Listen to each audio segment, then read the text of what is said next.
Est-ce que vous avez des problèmes de connexion internet à la maison? Parce que vous n'avez pas de fibre, parce que vous avez une ADSL un petit peu moyenne, ou alors est-ce que carrément vous n'avez pas du tout de connexion internet à la maison, parce que vous n'y êtes pas souvent, parce que c'est une résidence secondaire, parce que c'est pas possible, parce que je ne sais pas quoi?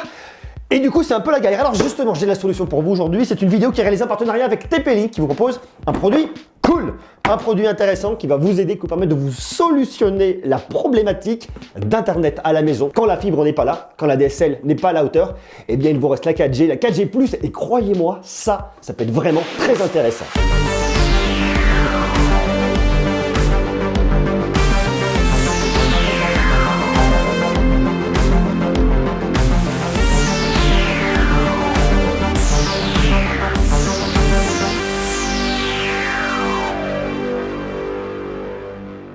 C'est vrai, ok, je sais, des fois on a des problèmes d'internet. Alors moi, à la maison, pour tout vous dire ici, j'ai pas la fibre. Le câble de la fibre est posé dans le jardin, les mecs n'ont pas fini le boulot, ça fait des mois que ça dure, c'est une galère absolue. J'ai un ADSL très mauvais, très mauvais. Et du coup, lorsque je vous envoie une vidéo par l'ADSL, lorsque j'upload la vidéo par ADSL sur YouTube, eh bien je mets quoi, à peu près 3 heures. Quand je suis au studio à Paris, je mets, allez, on va dire quoi, 58 secondes. ça marche très bien, ça marche très fort. Mais ici, là, c'est une galère absolue. Du coup, qu'est-ce que je fais? Je passe par la 4G et il y a notamment cette petite boîte qui est vachement intéressante de TP-Link. Alors ça, c'est un modem routeur. Ça s'appelle le Archer, je ne sais pas si vous le voyez bien, Archer MR600. Je ne dis pas de bêtises, Archer MR600.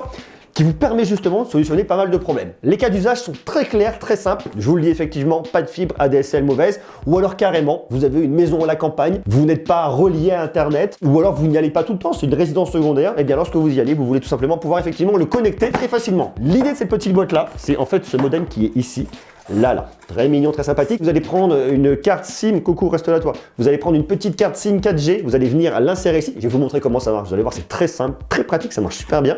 Vous allez la mettre et cette petite chose-là va vous permettre de diffuser votre signal Internet à la maison. Effectivement, en Wi-Fi ou alors carrément ici en Ethernet pour différentes solutions. Première chose, on va se faire un petit tour. Je vous montre le produit. Bon, c'est pas un produit que vous allez souvent regarder. Il va être posé quelque part. Il va attendre, il va prendre la poussière de son côté.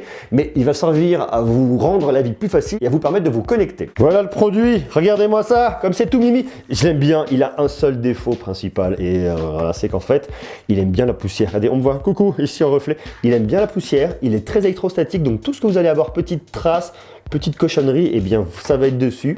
Là, il faut vraiment passer le chiffon pour enlever ça parce que même à la main, vous voyez, c'est pas hyper pratique. Bon, c'est pas très grave, c'est pas un objet de décoration, vous le mettez dans un placard, il bouge pas. 2 antennes, tac, viens là, qui viennent se visser, s'installer pour venir diffuser le signal. En termes de connectique, c'est très simple. Vous avez ici de quoi venir le mettre sur le secteur. Avec son petit bloc de charge qui se trouve là. Bon, là, il n'y a rien d'absolument dingue, hein. Ça marche, c'est très simple. Un petit bouton pour venir l'allumer, pour l'éteindre. Vous avez 4 LAN, dont la dernière qui fait LAN 1, ça c'est cool. Le bouton WPS, le reset, de quoi activer votre Wi-Fi on-off. Ici, vous insérez votre carte micro SIM. Ici, pas nano SIM, mais il y a un petit adaptateur avec. Je vais vous montrer comment ça marche. Pratique. Vous voyez, après, c'est très simple, c'est très sommaire. Vous le prenez, vous le branchez. Une fois qu'il est configuré, qu'il est dans un coin, il fait le job tout seul, ça devient complètement invisible. Quelqu'un comme moi qui trempe, c'est pas hyper évident. En fait, ce qu'il faut que vous fassiez, c'est que vous le prenez. Vous avez un petit scotch qui fournit avec. Ça, je trouve que c'est pas hyper pratique d'avoir ce petit scotch. Bon, ça fait le taf, hein, mais ouais, j'aurais pas fait quelque chose de plus simple. Vous prenez votre carte, vous la posez. Vous venez la scotcher au dos, histoire que ça bouge pas, que vous l'ayez comme ça. Une fois qu'elle est posée, qu'elle est scotchée, vous emmenez votre routeur et là, vous venez l'insérer ici. Il vous montre bien la forme, vous le prenez, vous le mettez comme ça vers le bas et tac, elle est bloquée, elle est insérée, ça c'est cool. Ensuite, c'est très simple, eh bien on fait quelque chose de simple, on va débrancher, tiens, je branche lui sur le secteur, je le prends, tac, regardez, il va là, power. Hop, il s'allume, il active le Wi-Fi, ensuite il va se connecter directement en 4G. Bon, le truc, c'est qu'il faut toujours venir un peu le nettoyer parce que ça laisse vraiment des traces. Et si je vais vous faire un truc beau à la vidéo, bien regardez, je prends ma petite chiffonnette. Voilà, c'est ce qu'il faut que vous fassiez chez vous, hein, parce qu'au bout d'un moment, c'est un peu attrape-poussière. Bon, c'est pas très grave, une fois de plus, c'est pas un objet de décoration que vous allez mettre en avant dans votre salon et que tout le monde va admirer, mais il faut quand même passer un petit coup de chiffonnette si on veut que ça brille.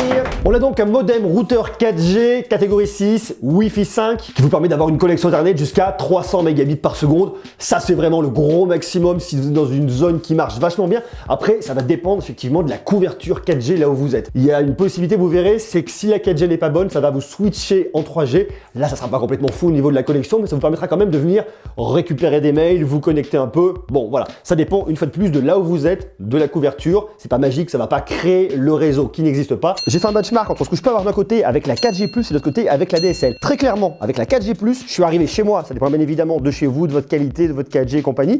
Chez moi, en download, j'étais à 34,97 mégabits par seconde au niveau de la 4G+, tandis que sur la DSL, j'étais à 9,03 mégabits par seconde. Donc on fait quasiment x3, c'est quand même relativement énorme.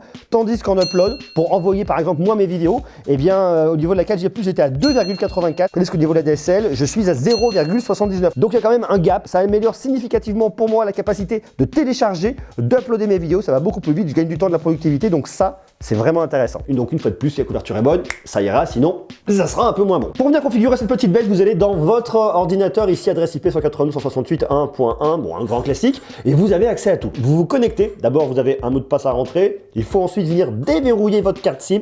Une fois que vous l'avez déverrouillé avec votre petit code, ça fonctionne, et ensuite vous voyez, vous avez accès à tout. Alors c'est très simple, ici vous pouvez venir un petit peu tout régler, vous avez une vision globale de votre accès internet, qui est connecté ici en 4G, allez, vous le voyez là, et vous le voyez aussi sur le boîtier là, c'est indiqué, je sais pas si vous voyez bien, 4G, on voit qu'il est connecté, donc là ça fonctionne. En plus, vous pouvez venir le configurer avec un réseau One Mesh de TP-Link. Ça, on en parlera dans quelques temps pour venir créer un réseau Wi-Fi maillé, flexible. Vous verrez, on en reparlera dans quelques temps. On va venir tester ça. C'est vachement intéressant. Bon, après, contrôle parental, réseau d'invités, pourquoi pas. On peut le faire si on le souhaite. Et surtout, ce qui est intéressant, vous allez dans Avancer et vous allez venir fouiller tout en bas. Il y a pas mal de possibilités, pas mal de petits réglages que vous pouvez faire, mais vous pouvez venir notamment venir configurer un VPN. Et ça, pour le coup, ça peut être vraiment intéressant si vous utilisez un VPN pour venir sécuriser votre connexion Internet. Donc bon, il y a pas mal de petites possibilités, que ce soit au niveau de la navigation sur un navigateur Internet, ou alors il y a carrément une application qui existe, qui s'appelle TP-Link Tether, j'ai pas exactement le bon accent, mais qui fonctionne également. Vous pouvez donc venir brancher une console, une télé 4K, un PC, tout ce que vous voulez, tout ce qui va se brancher directement en LAN ici derrière, vous pouvez, jusqu'à 4, ça marche bien, tout le reste en Wi-Fi, et jusqu'à 64 appareils simultanément. PC, tablette, smartphone, beaucoup de choses, même de la sécurité à l'intérieur. Si vous avez une maison isolée, vous avez de temps en temps, dès lors que vous avez de la 4G, ça fonctionne, eh bien vous allez pouvoir brancher vos caméras de sécurité pour pouvoir vraiment contrôler ce qui se passe chez vous à distance. Pourquoi pas aussi régler le chauffage. Imaginez, vous êtes parti, vous venez à la maison que les week-ends, eh bien vous pouvez venir paramétrer votre chauffage pour venir l'activer, que vous l'activiez. Enfin, il y a pas mal de possibilités, de cas d'usage, et en tout cas, je trouve ça vraiment cool. En plus de ça, vous avez une prise en charge des bandes multi-opérateurs, Orange, SFR, Free, Bouygues, donc vous êtes quand même relativement tranquille quel que soit votre opérateur, et même si plus tard vous souhaitez en changer, ça fonctionne.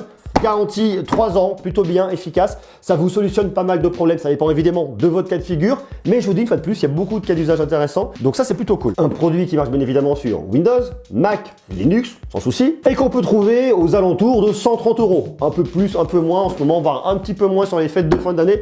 Donc ça, c'est cool. Produit vraiment cool qui vous solutionne pas mal de soucis. Dites-moi, vous, si vous utilisez un routeur 4G, pour bien vous solutionner les problèmes d'Internet à la maison, est-ce que ce produit-là pourrait vous intéresser? Archer MR600 de TP-Link. Marquez-moi tout ça en bas en commentaire. Quant à nous, on se retrouve dès demain parce qu'on va avoir plein de choses à se dire sur la tech. La tech ne s'arrête pas. Sur ce, je vous embrasse et je vous dis à très très vite. Bisous, ciao.